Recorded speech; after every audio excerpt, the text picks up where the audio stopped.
Adam Taxin with Rabbi Nochum Kurinsky here in Ponte, Vedra Beach, Florida, where he runs Chabad at the Beaches, which you can find at chabadbeaches.com. We have a question from the audience. David Noel writes, can't wait to see your videos. He's talking to you, not me. Would you please ask him, no, he is talking to me. Would you please ask him if there are any resources for Christians that will quickly bring them up to speed in their Hebraic roots? Too many of us don't even know where to start digging. All right, well, first of all, welcome to our non-Jewish friends in the audience. Glad you were here to join us. And absolutely, I'd be happy to address that. Look, the principles of the Bible are written for all mankind. The Bible is written for all people in all times, and there are messages in the Torah, as we refer to it, for all people. And specifically, the Torah was written. Laws were given to Adam, and then an additional law was given to Noah. They're called the 7 laws of Noah because Noahide Laws. There's 12 principles, or 7 for 70, as they say, 7 nations of the world. The first one is, there's a principle before the principles, and that is the principle that we believe in the divinity of the Torah. The fact that the Torah was given by God through Moses at Mount Sinai to us. Principle that we believe in the sanctity of God and sanctity of the Torah. In other words, the belief that morality stems from the Bible, as opposed to something that we invented on our own. And then, based on that principle, we have the first principle, which is to acknowledge and believe in one God, and just the belief in a higher power. There is a God in the world, and He's a creator of the world. He created and recreates the world every moment of the day, and creation is a constant process.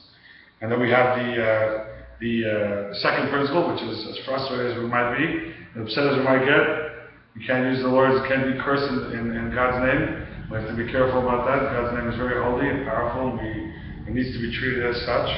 And of course, we have the principle of the sanctity of life, not destroying life. Life is holy; it's inherently holy, and so we don't kill. We value all life. Is that the one where the lives of the living animals, news of the living animals? That's later on. The sanctity of animals.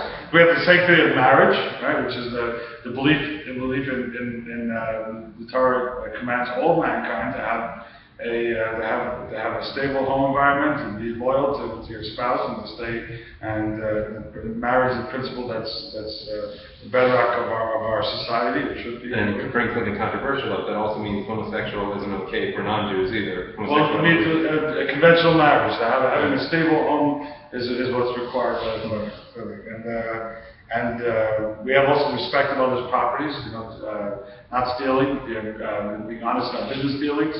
It's a basic expectation of all mankind. That was a huge problem when God basically destroyed the world in Noah's time. It was the stealing that really set him off, right? Yeah, the mistreatment of others' property, and finding a lost object and turning it to its rightful owner. Somebody else's car breaks down, help them with their flat tire. Basic humanity, basic treatment of other people.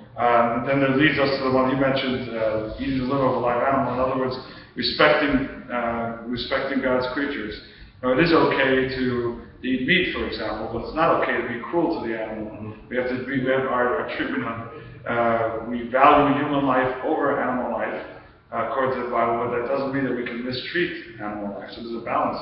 We treat the animal well, but we also put it in context. That said, they're not required to have animals killed kosher or to only eat kosher animals. They're not required. Kosher is a requirement for Jewish people. Which is not purely about treatment of the animals. It's not only about treatment of animals, right? But it certainly, kosher food would, in many ways, cover that law. So if a non-Jew wanted to eat kosher because he wanted to only eat an animal that was slaughtered properly with the least amount of pain possible, that would be something that we recommend. But they don't get any points for eating cow rather than pig or dog. No, the type of animal, right? The type of animal is not relevant, but the treatment of the animal while it's being killed is important.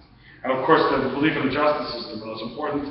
The society that we live in, especially in the United States, or in most Western countries, where you live in basically a very moral society that has a justice system that, by and large, is very good and very true, and the justice is typically carried out most of the time. And we stop at stop signs, we stop at a red light, we adhere to the laws of the land, belief in the basic structure, and we sometimes, whether we agree or don't agree with the society around us, we do what's right, and it's justice in the eyes of the law. That's one of the 7 arguments. Any final thoughts for our non-Jewish friends, including websites or resources? Sure. There's Chabad.org has a wealth of information, and you can just type in Noahide or Laws of Noah into the search, and numerous articles. I found several hundred. Just a quick search, and all kinds of sites. But look for seven laws of Noah. All right. Thank you, Rabbi Kurinsky. Thank you, Adam.